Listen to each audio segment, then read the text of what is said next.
সূরা আন-নামলের ৩৮ থেকে ৪০ নম্বর আয়াতে সত্যি একটি আকর্ষণীয় ঘটনার বর্ণনা রয়েছে। আয়াত অনুসারে সুলাইমান আলাইহিসসালাম সেবার রানীর সিংহাসন চান, যা তার কাছে খুব দূরবর্তী একটি দেশ থেকে আনা হবে। পবিত্র কিতাবের জ্ঞান থাকা একজন বলেন তিনি চোখের পলকে তা আনতে পারবেন এবং সাথে সাথেই সিংহাসন সুলাইমান আলাইহিসসালামের সামনে হাজির হয়।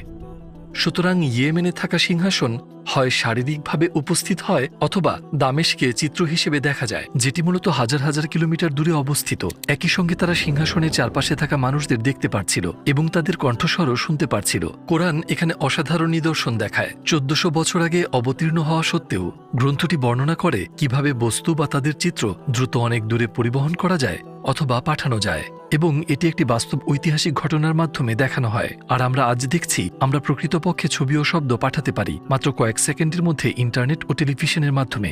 কোরআনের এই ঘটনাটি সরাসরি সম্প্রচার, প্রজেক্টর